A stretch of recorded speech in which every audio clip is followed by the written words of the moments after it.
Merry Crittersmas, everybody! Well, hello there. Welcome to another episode of Film Seizure. Do. You could just imagine like a dancing little critter there, right? Right? Well, this movie didn't have that. Nope.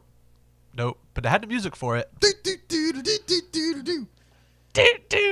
So we are back for our final week of Crittersmas. Merry Crittersmas. Merry Crittersmas, I everyone. hope everybody last week had a wonderful holiday of their religious choosing, or maybe secular choosing, or maybe it's still coming as well. I don't know. Well, we're right. Yeah, you might be waiting several months for your holiday. I don't know. Whatever. I don't know, but I hope you everybody's had having a good end of December. Oh, well, I was going to say a happy Crittersmas, but yes. Well, no, I was getting to that because that's really we still. That's have really Critters. the only thing that matters here. Here at Film Seizure, we're celebrating Crittersmas. Yes, and really just Crittersmas. Yes, everything else sucks. Yeah, screw it all. Crittersmas rules. Yes. This movie, though. Well, let's introduce ourselves. I kind of launched into a holiday. I'm Ugg. And I am Charlie. Ugg Charlie. Ugg Charlie. I'm Jason Oliver. I'm Jay. I have now transformed and mutated into Jason Oliver. No, I'm Jeff Arbuckle. Oh my God! This movie has left me. I've had 2 sips of beer today. This movie has left me speechless and confused. The movie is Critters 4 if you're just tuning in and you have not joined us on the ride of Crittersmas. But this is not the place to pick up. No. Is go back a few weeks. If you want to hear us talk about good Critters movies, go back 3 and 4 weeks and listen to our episodes on Critters 1 and 2. Critters 3, that was not much fun. No, and I was really hoping that this one was going to kind of at least leave us feeling better than 3, but then I watched Gremlins last night and realized... Well, that's your fault, buddy. But then I realized it's like, oh no, Critters 2 really is as good as it gets. Yeah, Critters 4 is better. Question mark? Better than Critters 3. Yeah. I think we both noticed things in it where it felt like it had some sort of identity or purpose. It knew maybe what it was trying to do, whereas Critters 3 did not at all. Still feels like this is a first draft. But yeah, and I mean, again, budget. It just didn't have the budget. Yeah. The fact that though they pulled the cast that they did together is somewhat of a miracle, even though... Well, but there's really only one person in it. Yeah. The others were... one was not yet famous. And the jerk-off captain... is known for being in subspecies movies. Right. So it's not like he's... But nonetheless, in retrospect, this is a very interesting cast. And... it has your biggest name in the movie by far when this came out was Brad Dourif. I thought you were going to say Don Opper. He's the biggest name in our hearts, Jeff. Right. Because yes, if you're watching Critters 4, that's weirdly who you're probably wanting to see is Don Opper. Right. Yeah. Right. Yeah. And the fact that Don Opper acts in scenes with Brad Dourif and Angela Bassett is that I don't know, that charms me. Well, and there's also Dime Store Leonardo DiCaprio. There is Dime Star Leonardo DiCaprio for sure. Do we even know what that kid's name is? I didn't even look it up. No. No. You have come to find out he's Matt Damon. Yeah. Holy shit, Matt Damon. How do you like them apples? And then you have Eric Daré, who literally looks like he just walked off the set of Twin Peaks in this movie. He's Leo in Twin Peaks. And then we mentioned, what's his name? Anders Hove. Yeah, Anders Hove, who I know from Subspecies. And if you read my blog, B Movie Enema, stay tuned because Subspecies is going to get their own little month. Oh boy. I got to get through some other movies and Blue March, and then it's Subspecies. So finally. Anders Hove, known for Critters 4, Subspecies, and oddly enough, about a smattering handful of Lars von Trier movies, which interesting. To me means nothing. I just told you I'm watching Subspecies movies for an entire month. I mean, he's been in a Lars von Trier movie as recent as Nymphomaniac, which is now not that that long sounds ago. like something I'd be interested in. Yeah, Oh no, it's artsy fartsy sex, isn't it? it is a bit. Oh god damn it! Yeah. It's graphic though. It is a graphic movie. But yes, it's about as artful of porn flick as I've ever seen. Yeah. And it's also sort of frustrating too because it's not quite porn, you know. So it's real life sex life then, right? Yeah. it's a real slice of life movie. Yeah. It's all very sad sex. Oh yeah. Yeah. And I'm not ever gonna watch Yeah. that movie. I don't need your artsy fartsy shit reminding me of shit. It's all very sad and depressing. Ow. Yeah. Then no, I will not watch that movie. I'll watch just about any other movie that's named Nymphomaniac. And it was actually 2 volumes of this movie. Oh my It was God. Nymphomaniac Volume 1 and 2. Yeah. Ugh. Hey, I bet you didn't think we'd talk about Lars von Trier's Nymphomaniac in our Critters 4 episode. Well, that's because whereas the last one was Critters in an apartment complex, this is Critters on a space station. Right, which you made the point that might have been the first horror franchise to take its creature to space, because that happened a lot in the 90s. But this one actually made sense. Yeah, This came from space. This felt like, all right, where's the series need to go if we're going to make a 4th one? It's got to go to space. Right. It would be like, hey, should we take Gremlins to space? No, No. you take them to China because that's where they came from. Yeah. have a little village at the base of a beautiful mountain next to the Himalayas, just littered with mogwai. I'd see that, even if they did nothing. That would be adorable. I would watch that. Just all lined up on the Great Wall. Yeah, and they're dancing.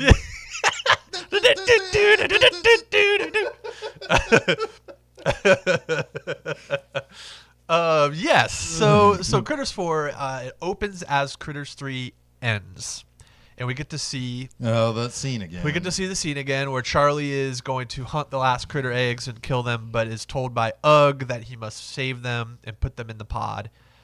This time we see the seed not broken up by credits and stills. And not Jeff going grrr. Grrr, getting angry, but Jeff was already like, "Oh, this is making we have me to watch angry." this again because nobody's walking into Critters 4 without seeing Critters 3. God damn it! But that happens. But then we find out what happens next. He gets in the pod to put the critter eggs in them, and of course it's complicated. Yes, and it it's Charlie. couldn't just be on the exterior thing, right, where you Right, slide them into a right. cylinder And it from goes, outside the pod. No, he has to crawl into it. Right, put it into a dollar store basket. Yeah, yeah, and then they give him 15 seconds. All the computers actually in this movie are fucked assholes. up. Are assholes. Yeah. It says 15 seconds to blast off or whatever. But then it immediately shuts the door, so he can't get out. And then freezes them. Yeah, it freezes the whole compartment. Yeah.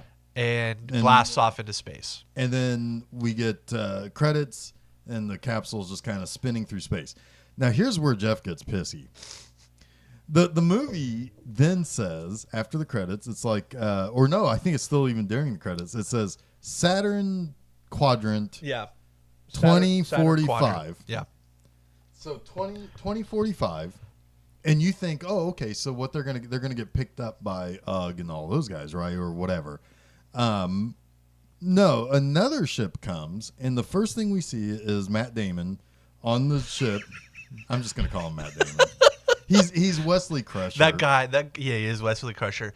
That guy, though, I made the comment. I was like, I wonder if he hopes he gets as big as Leo did.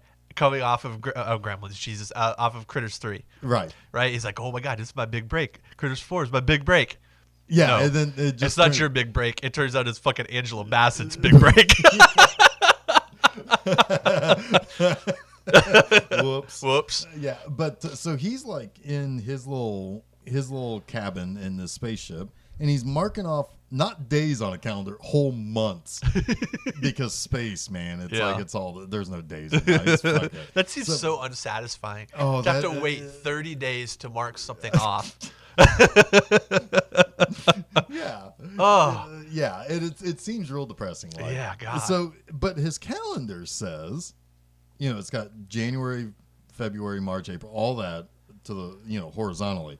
Then vertically, it has the years. And the years say 2340, not 2040. Like 2045 is what it says at the beginning. Wait. His calendar says 2340, 2341, 2342. Yeah. So what is it, movie? Because later he also tells Charlie they have when the they century and the year wrong. Yeah. Yeah. And so they tell Charlie, like when he wakes up, it's like, it's 60 years. Yeah. Like more than half a century is what they say. And it's like, horse fucking shit. You guys are like, who knows where in space. Right. So that really pisses me off, because you know what happened? Star Trek wasn't set in the year 2000 in 1966. It was set in 2266. So that it makes sense that all of these things exist. It's as if the script and the art direction weren't on the same page. Do you think? You know? Do you think that this whole fucking last couple of movies? Do you think there might have been some miscommunication? I find the art direction in this movie, this Critters movie, particularly fascinating. Though, it's like the pod at the very beginning. I made a comment. I was like, "Oh my god, that took an hour to slap that together." Oh yeah, it's just like somebody said again, mentioning Star Trek. It's like, remember those Jeffrey tubes that Scotty would always climb into to fix something? It's like, I can build one of those. It's like, do it. I mean, this is sci-fi on a budget, man. And they get onto this. Dude, I've seen more convincing classic Doctor Who episodes than this shit. They get onto the space station eventually, and they break into the executive suite, right?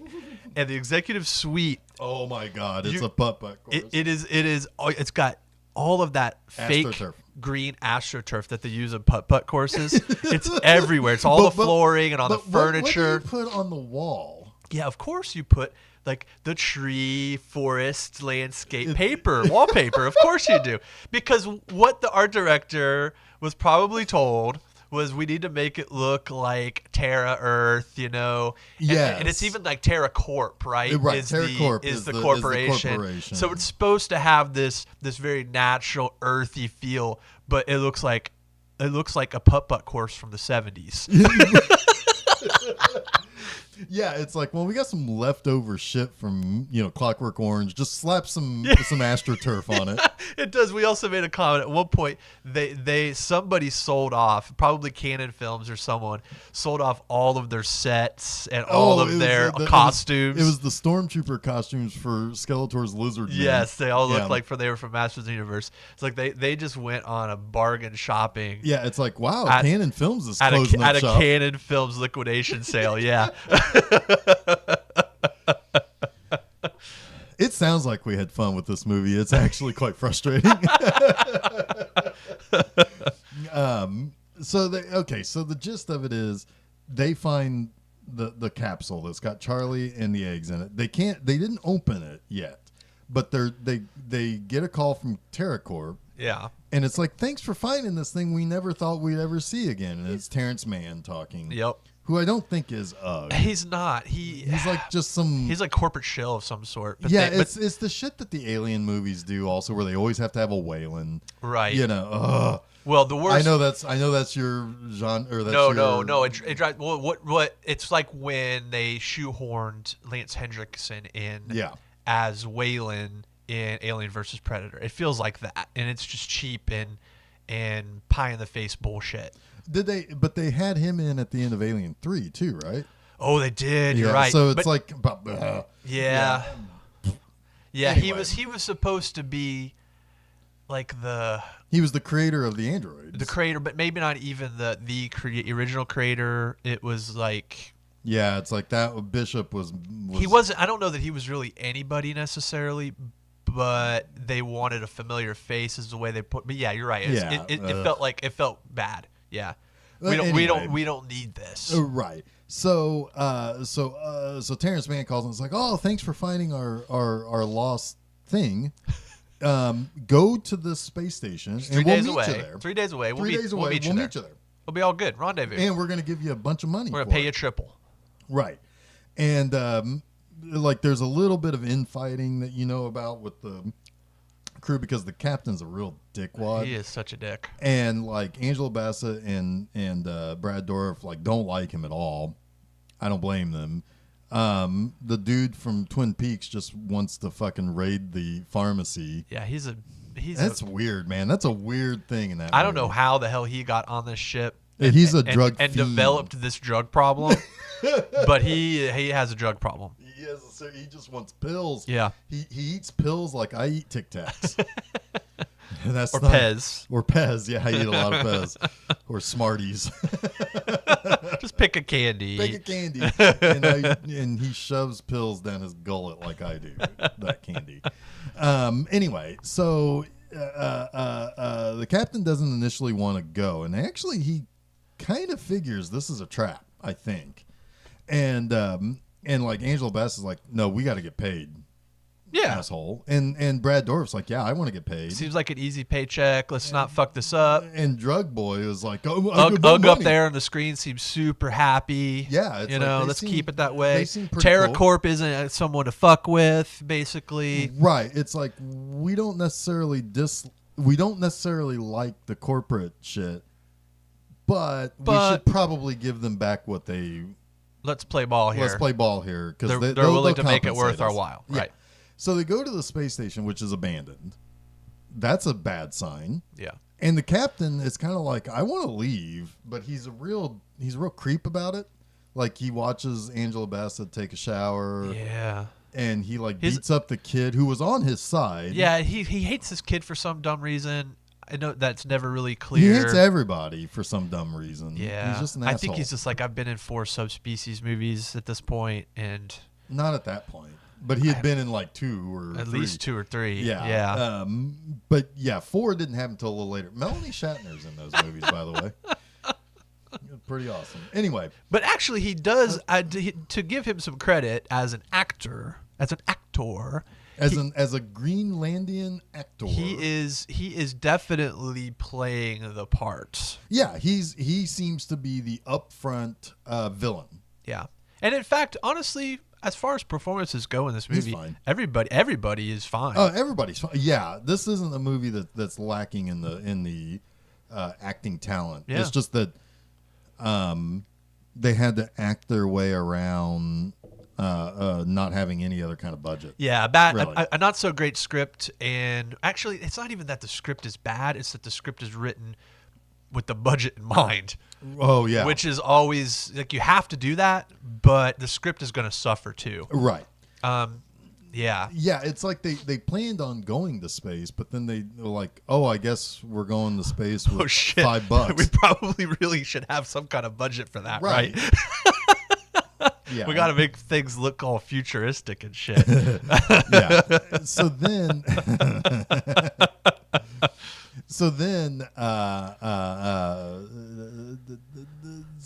what happens then? So the captain guy goes nuts because a lot of things happen before any critters show up. That's for sure. It's like 40 fucking minutes before a critter shows up. But anyway, the captain wants to rape Angela Bassett, and she's like, "Oh yeah, come here, I'll give you a," and punches him in the fucking face. Yeah, that was a good cheer and moment. And so he goes off like all huffy and sulks. like he's got blue balls, in his own doing. Yes, he's an asshole. So he goes and he decides he's going to go pry open this fucking space thing that they picked up. That Ovicorp or whoever it is. TerraCorp. They specifically told them not to open the pod.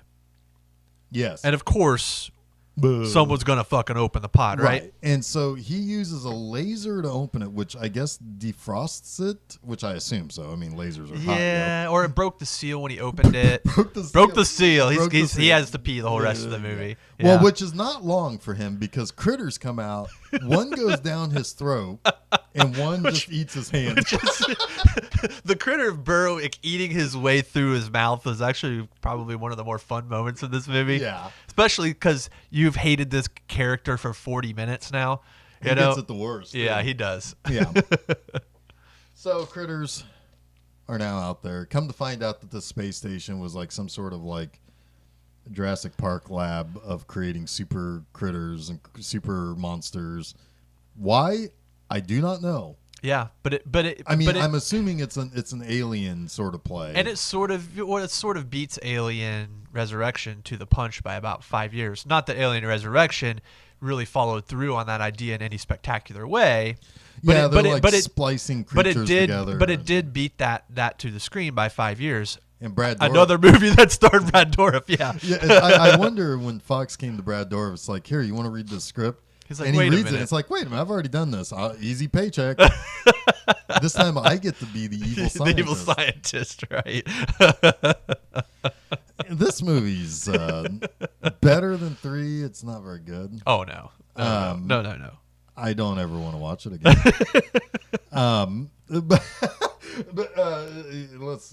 Let's get to our notes here. You have a note about the music. We did a little musical number at the beginning.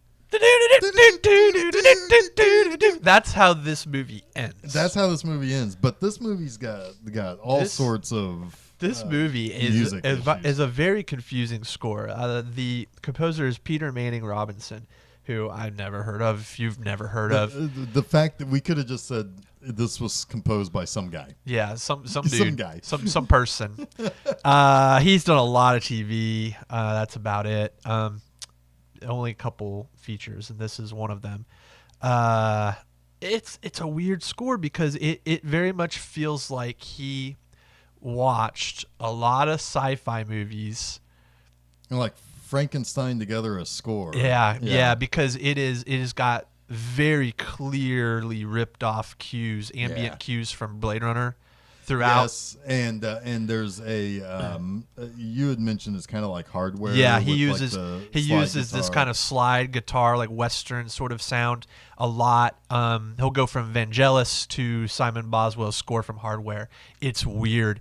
And that Hardware score, was really only about 2 years before this. So he most certainly heard that score. It might have been fresh in his mind. He absolutely did. I think he watched mostly cowboy movies and Blade Runner. I think that's what he watched. I don't think he watched Hardware. Nah, I bet he did. I don't think. I bet he Let's did. call him up. I'm going to. We're going to find out. Peter Manning Robinson, did you like the Hardware score? I like Roy Rogers. All right. Maybe we'll give him a little credit because there is I didn't definitely see Hardware until a few months ago. There is definitely a cowboy motif in this movie. Okay, yes. Let's talk about that real quick because like when we saw the kid marking off his bullshit calendar because the movie told us that calendar's year was bullshit. So what's bullshit here? He's watching cowboy movies like the old black and white, like people riding horses through the prairie. It could be Lone Ranger, it could be whatever, but it could have been. Yeah. It's very clearly black and white cowboy movie, right? And so he wears cowboy boots. Yep. As you mentioned. He's Wesley Crusher in cowboy boots, and that's insufferable. That's insufferable. And he has like a pistol or something. Anyway, well, he's got like all sorts and his of father figure mentor, who's played by Brad Dourif, he collects antique guns. He's got a Colt 45, right? Yeah. That we'll talk about that. Yeah, because that's one of my scene. favorite parts of the scene. But so there's definitely a cowboy motif. So I give it to him. Maybe the director said, "Hey, I want a little bit of like a Western." Wouldn't it be hilarious if sidewinder kind of thing going on? Wouldn't it be hilarious if this is the movie that got Joss Whedon down the Firefly path? Yeah. That would be hilarious. Yeah, because it does have that. You had mentioned that. You mentioned Firefly. I was like, yeah, you're right. It does sound like, but right, because you have a jerk, you have the brute, you have normal guy, I guess, and you have black pilot lady. It's fucking Firefly. Well, dude, that makes it even more fucking weird because Joss Whedon wrote Alien Resurrection. Oh my god. Oh my God, we've cracked the code. Joss Whedon, you hack. You hack. We were joking earlier that about Michael Wincott, because of course you got to go to Michael Wincott because I don't know why we. Well, it gets even weirder, Jeff, because we talked about how the fact that he was in Strange Days with Angela Bassett, but he was also in fucking Alien Resurrection. He was. Yeah. He is the love child of all of the Red Hot Chili Peppers. Produced him. If you morph them all together with one of those metabolic accelerators in this movie, he would come become out and he's like, hey Michael guys. Wincott. Yeah. Hey guys, I'm gonna go and be the bad guy in The Crow. It would be more like, hey guys, get me some more hair product from my ponytail. But seriously, that's a fucking weird ass coincidence, right? Yeah. Hey guys, notice how much we're not talking about Critters 4? Merry Critterses. Oh man, that would be my number one question now for Joss Whedon. How much did Critters 4? How much was Serenity? Firefly, influenced by Alien Resurrection, was influenced by Critters 4. Because there is a clear path there. Yeah. That's unfortunate. Yes. So anyway, the music, it's kind of all over. Like there are scenes in which it goes from the cowboy motif to the Blade Runner motif and back again. And that's it's confusing. mind-boggling. It's confusing is what it is. Yeah. All right. I also want to talk about first of all the computers in this movie are assholes. You had mentioned that. Yeah. You had the one computer. It's like put the eggs in. Now he's put the eggs in. He's got 15 seconds and immediately shuts the door. Oh, of course. Sorry. One more thing on this topic of genealogy, if you will. David J. Shao, who also, I believe we talked about him as the writer of the third one as well. I don't know. He was also the writer of The Crow. The Crow. Yeah. We commented on his Wikipedia photo. He wrote this one as well, but if you want to get really freaky about things, Michael Wincott was in The Crow. Yeah. So these guys they all hung out together. They all hung out together on sets of varying degrees they were of taking genre space films. Yeah. The odd man out here seems to be our Eric Darre from Twin Peaks. Yeah. Well, he got killed in space by critters. Yes. I mean, so yeah, he's gone. And that was kind of the end of his career. It was kind of like I think he literally died. Yeah.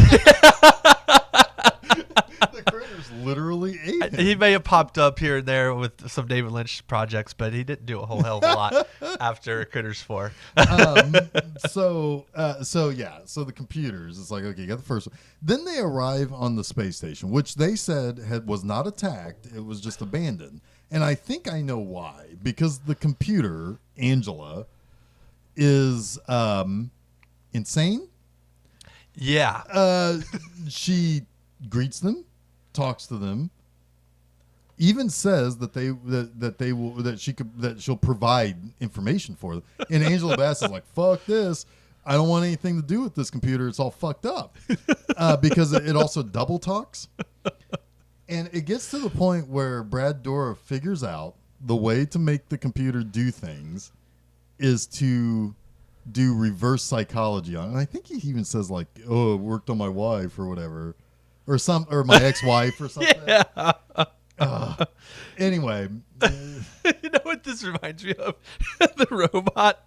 So it was just seriously last night listening to an episode of Radiolab on NPR, and it was an episode about the possibility of the singularity, which is a moment in the future where humanity and computers merge into some sort of biological, technological, artificial intelligence, right? I don't like it. It has a lot. I don't like it. It has a lot to do. I've learned so much from the movies and TV shows. Right, I've watched. right. I don't want it. It's basically like the movie Ex Machina, right? Right. You know, so and passing the Turing test and all that, right? But there's this robot in Vermont that's supposedly the world's most advanced AI, and it's called Bina 48, Bina 48. And this guy, it's actually John Ronson, goes to interview it. And John Ronson was a guy who wrote Men Who Stare at Goats. He wrote and directed Frank, the movie Frank. Or may not have directed, but anyway, he's kind of into that sort of gonzo journalism that Hunter S. Thompson made famous. So he goes to interview this robot, this AI, right? And the conversation recorded, and it is the most ludicrous conversation. It's like I feel like I'm going mad talking to this machine because it is not conversing in any meaningful way. It's one of those AIs that is meant to pick up on certain keywords and stuff, is it? Yeah, and the creator at one point says it's because of your English accent. So he has to. Are you kidding me? So he has to go through all of these indexing questions. My God, it's amazing. The funny thing is that, again, I'll revert back to my Doctor Who knowledge. I know all aliens and robots speak the Queen's English. I mean, come on now. Right. But that's what the robot Angela in Critters 4 started reminding me of. Was this absolutely apeshit, nonsensical AI, which is kind of funny in its own place, but it doesn't earn it. But not in this movie. Right. Yeah. No, you had mentioned that some of the jokes in this were very Mel Brooks. Yeah. But Mel Brooks sets the stage and gives you the rules of what the comedy is going to be. This movie doesn't. This movie is, again, it's up and down with tone. Right. Yeah. Although I think generally this movie knows what it wants to be more than 3. It definitely knows it wants to be a comedy, I think. Yeah. I think, and it wants to skirt the edge of horror. But there's moments in it that are so emotionally out of nowhere, right? Like, you're not my dad. Oh my God! When Matt Damon yells at Brad Dourif, I think he got his first Oscar doing that. Yeah. So yeah. Again, it is not just a messy script because of budget constraints. It's a messy script because it doesn't know its identity as well. There was no additional drafts. You feel like we need to punch up the comedy here. Yeah, is what happened, right? Right, and then what they did was they asked Brad Dourif to punch it up. He's a scary dude. Yeah. It's true though. He's pretty much involved in every comedic scene in the movie. It's exactly. Brad Dourif, yeah. And it's like Brad Dourif is not who I think of as a no. But anyway, so he figures out that he has to do reverse psychology on Angela the computer to get her to do things. And when he does that, he'll say, "Don't show me that classified stuff." The computer screen has a heart on it. And then it like zooms into like whatever data it's going to show. Oh my God, it is bonkers. I mean, it is.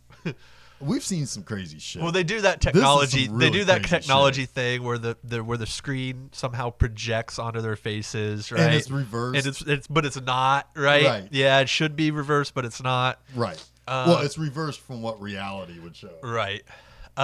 It's it's all sorts of gooey effects. Yeah. You know, when things happen on screen, it's like, why? This is not the future. Right.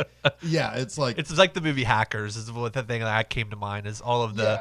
Yeah, and I mean, I admit, I'm the first person to admit that seeing what people in the past thought the future would be like and what kind of graphics and what computer readouts would be, it's charming as fuck. Oh, certainly.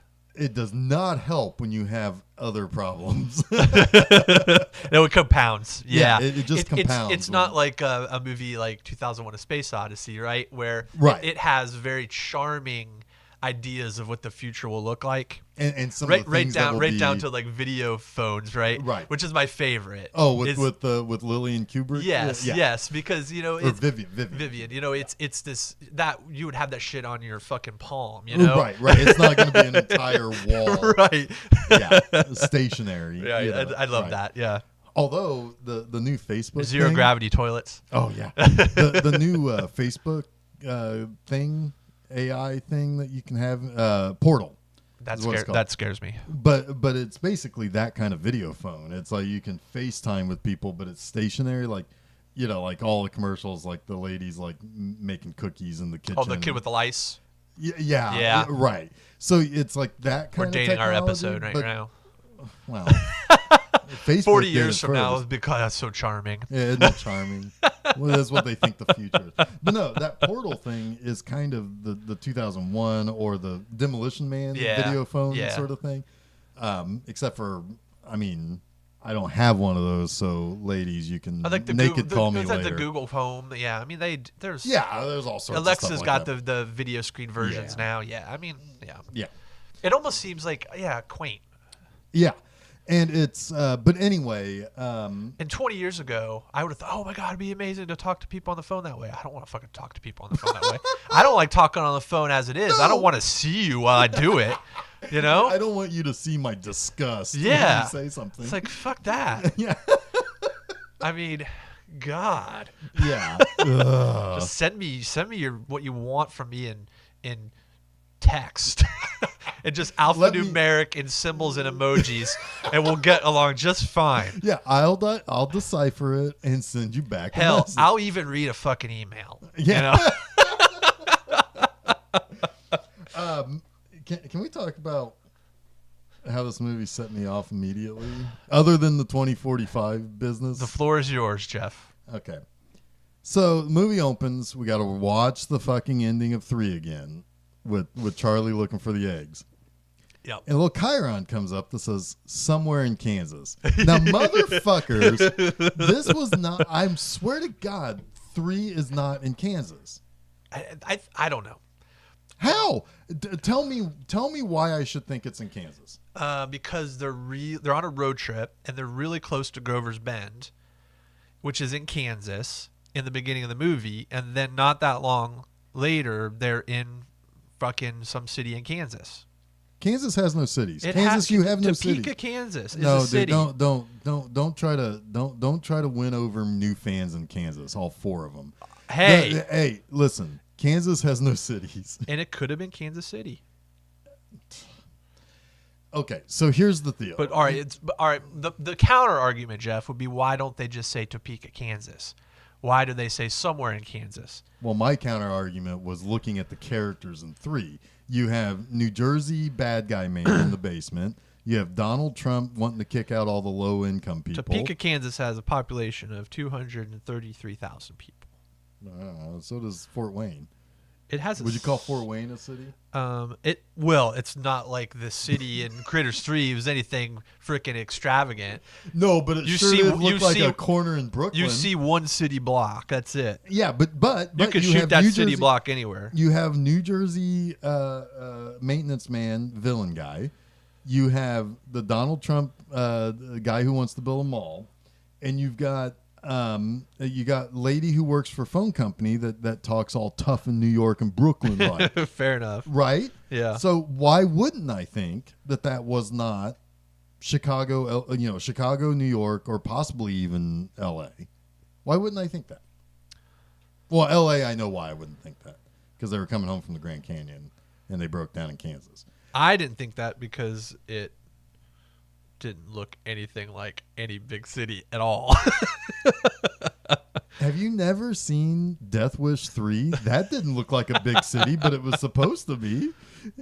But did it tell you it was? Yes. Well, this one didn't. Critters 3 didn't tell you where it was. Well, then it needs to be more explicit in what's going on. Why? Because it confused me, and then it pissed me off again when I had to watch this movie, and it said somewhere in Kansas. I was like, oh, shit. Horseshit. Leonardo DiCaprio doesn't live in Kansas. There's no reason for that to take place in Kansas, is what I'm saying. If it would have just said Chicago, Illinois, I would have been like, boom, got you. I'm on board. Okay. I was convinced that we were not in Kansas. Well, they did a good job then in Critters 3 of convincing you of something.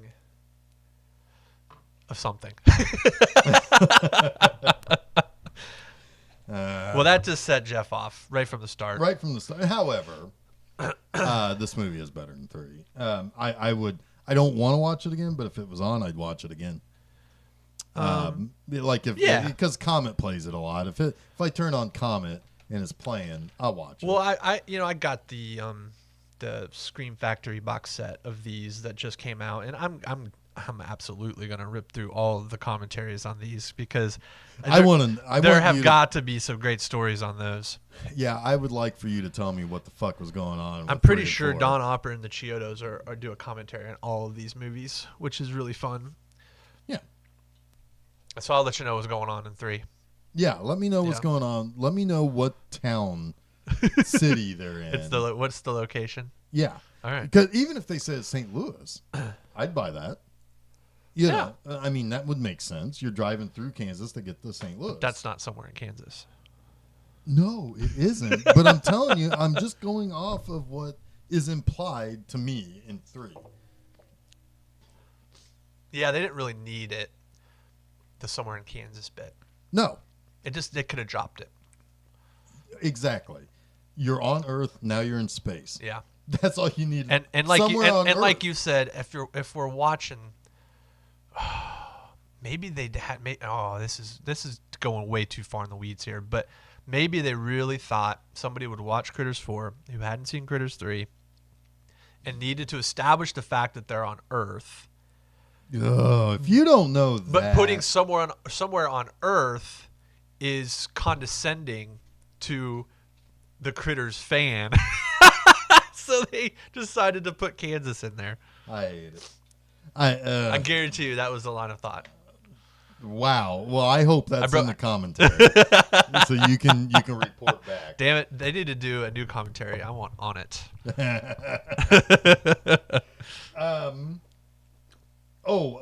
The ship that everybody's flying in on when they find Charlie's tube with the eggs in it and everything is the Tesla. Yeah. So again, Elon Musk is out to destroy us all. Just saying. It's the RSS Tesla. Right, but in computer font, it looks like it says ass Tesla. It's the ass Tesla.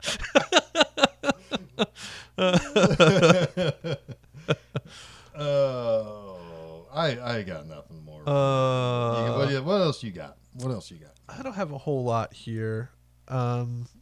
We haven't talked about the drug fiend Eric Darre much, but I mean, there's not much he does. He does. He's. I don't know what he's there for. He shows up. Well, he did. He was part of bringing the capsule on board the ass Tesla. Yeah, he's sort of the goon, I guess, of the crew. He is kind of the goon. He's like, I don't know, like he's the manual laborer or something. And because he's kind of the big. He would be the Jane on Firefly. Right. Exactly. Yeah. Exactly. Yeah. And so he brought it in, and then they go to the space station, and the first thing on his mind is, I'm hitting up the pharmacy. Yeah. Like instantly, what level's the pharmacy on? And then, like, he's so giddy when he finds the pharmacy. So he finally gets in. He's been trying the whole movie. He finally gets in, and it's just unlabeled pills everywhere. Just drawers and he's drawers. He's got a backpack, and he's just dumping nondescript pills into the backpack. Like what are you? What? He's going to a space race. You're just good, but he's just gonna at home just line up his pills and be like, I wonder what this one does. Like, if you got to take pills like they're Jelly Bellies. That's exactly what I was gonna say. It's like getting a box of Jelly Bellies that don't have the descriptions on the back, and then it's like, oh, is that butter popcorn or lemonade? Right. Oh, like, what the fuck is he gonna get? I mean, not all of these pills are gonna be fun. They're just not. Yeah, it's like, ooh, is that watermelon or puke? Yeah. Is this gonna make me trip balls for an hour or constipate me for a week? It's like, that's the shittiest dumb shit ever. But he's got a space But race he is to go scooping them off the floor. Like, it is just ludicrous. Guess what? It leads to his demise too. Yes. Drugs are bad, kid. Drugs are bad, kids. I can't even deliver that. The critters attack while he's getting all his pills. Yeah. I wonder. Oh, they missed an opportunity of one of the critters eating one of the pills and getting loopy. Yeah, they could have done like a whole thing from Gremlins 2, right? Yeah, where they each took a different pill and they turned into something different. Yeah. Or you play Inagata-Davida and like have them like see things in wavy motion. That would be amazing, and you can do that so cheap. I just can't. That's right off the top of my head. right there. I could have added that scene. This movie would have been like, I don't know, at least one step better. There was one scene that we found to be particularly well written and charming between Brad Dourif and Charlie about the gun. Oh, yes. So I'll set it up for you. Charlie's now convinced them that these critters things are real. And he says, we need to get some weapons or whatever.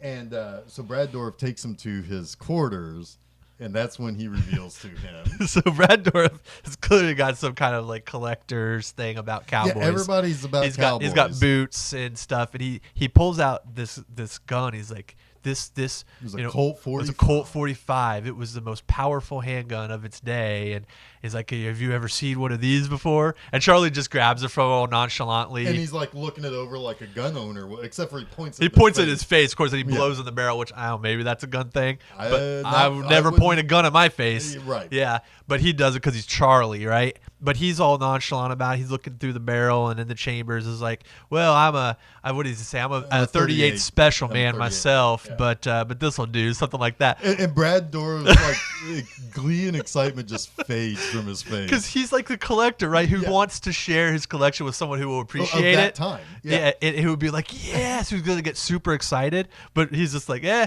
cool. And he's got like this super nice like little box of bullets and like a velvet like bed and everything. And Charlie just goes in and just grabs them all. And you can see Brad Dourif plays it perfectly. He could just see this look of dejection on his face.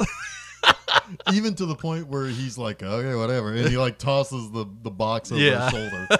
Yeah. So, I mean, it's little things like that. Yeah. It needed more. Yeah, it did. That, critters tripping balls.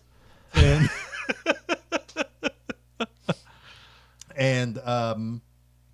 like 10 more bucks. Well, it just needed more critters in general. That's the other thing. So we go through most of this movie with only 2 critters. Yeah. And then we go through another chunk of the movie with just 1 critter. Yeah, and they keep teasing, that there's going to be this critter onslaught. Right. But you never see, I think, more than maybe 5 or 6. Yeah, on that's screen at the very time. end in that one scene with when the stormtroopers. Yeah. Yeah, and you made the comment. It's a bad sign when the number of sequels exceeds the number of critters. So the movie is Critters 4, and there's only 2 critters. Yeah, that's a problem, man. That's a real problem. Yeah. You know what Gremlins 2 had? Twice as many gremlins that you got to see. Oh, yeah. Well, technically. I mean, sort of. Well, no, yeah, at the end. When they're singing New York, New York, and they're ready to leave. There's a shit ton of gremlins. There's a ton of gremlins. Yep. But what you really get to see are a bunch of different types. Right, you've got Lady Gremlin, you've got Vegetable Gremlin, you got Batman Gremlin, you got Spider Gremlin. Spider Gremlin was the leader until the brain guy showed up. Yep. That would be uncivilized. I would rather watch Gremlins. Yeah. You just watched Gremlins last night. I want to watch Gremlins 2 now. Anyway. Yeah, that's about all I have on Critters 4. Although we did crack the Joss Whedon code. Yes, we did. Yeah. And I figured out where that one guy came from. He is the amalgamation of all the Red Hot Chili Peppers. Yeah. Michael Wincott. Yep. I'm on to you. That would... I kind of want that in a graphic. It's mostly Anthony Kiedis. I feel like, but then there's you got a little bit of Flea. You do Anthony Kiedis in the middle, and then you have like all the other Red Hot Chili Peppers on the. What do you have? Navarro? Do you have that Red Hot Chili Pepper? Yeah, he's in there. Yeah, okay. Yeah. All right. Definitely, you gotta have Navarro. Yeah, that's what gives him his rugged good looks. But I can see it right now. You've got them lined up with Kiedis in the middle, and then you just merge them all in, and then it forms into Michael Wincott. That is a gift I need. Oh to have my god! In my possession. I wish I had talents of this kind. Like that. This just needs to happen. I wish my brain worked to where I could just materialize the things that I think of like this. Oh, you mean like the kid from that Twilight Zone episode? I don't like you, off to the cornfield, but I'm going to make into a Red Hot Chili Pepper. Oh my god. Yeah. Oh god. Anyway. Somebody make that gift for us, please. Yes. That would be amazing. So I think we're pretty much at the end of Crittersmas. Yeah, this is the end of Crittersmas. We're about to go into the new year. Yeah. You want to talk a little bit about what we've got coming in the new year? Yeah, we're gonna do a couple things. I think early in the new year, we're gonna do a little bit of a pairing sort of. The first We got two a couple weeks, pairings, 2 weeks are going to be an exploration of a theme, if you will, and the last 2 weeks of January will be an exploration of a director. Of a director, yes. And then the middle week in January is episode 50. So we're going to kind of do a 50th episode hoo-ha, if you will. Yeah. And it's a movie that is very near and dear to both of our hearts that we're going to talk about. We'll save that surprise for later. Yes. Also, I know we haven't really been doing a whole lot of text content on the site, but we might have some plans for that coming soon. At some point early in 2019, we'll probably have a special episode thrown in for what we thought was the best of 2018. Yes, indeed. We did that as our separate blog post last year, but I think we're going to do an episode on that this year. Yeah, and I suspect it'll be a top 5 with a 2 or 3 honorable mentions. Yeah, top 5, couple honorable mentions, and a worst. Our worst. Yeah, which is always fun. It's gonna. That's gonna be a tough one for me. I don't know. Here's the problem with me is that my worst is so bad that it might not put me in the proper mood to talk about whatever the last. Well, we'll have to are. talk about our worst last, or our worst first, and then let it build back up. All right. I don't know. We'll figure it out. We'll figure it. Format to be determined. And then also, I think what we'd like to start to do for the first time in 2019 is have our first guest. Yes. So we'll probably bring in. So you might hear a third or possibly even fourth voice. Yeah. Talking with these two a-holes here. But they have some movies they would like to bring to our attention, and we are more than happy to accommodate. Yes, indeed. Also, and not this upcoming Monday, because this upcoming Monday is still 2018, but the first Monday in January. A little burp there. Those PBRs. PBRs are coming up. Yeah. PBR and Critters 4 is not a great mix. No, it is an explosive combination. So the first Monday in January, I've got a little side project that you'll hear right here on Film Seizure called Monster Mondays. I'm going to talk about monster movies. I've already recorded 4. We're excited about getting those out. We'll have a minor theme of sorts in February, but with a different twist on that. So that's going to be interesting, I think. I hope. It's a nice little 10 to 15 minute talking about monster movies. Yeah, cool. I like monster movies. Yeah. It's what makes Critters 3 and 4 so disappointing. Yeah, I need more monsters. Need more monsters. Yeah. Critters 1 and 2 loaded with monsters. There's pretty much one thing that is guaranteed in the monster movie formula that will make your monster movie at least not necessarily better but more entertaining, and that's more monsters. Yes.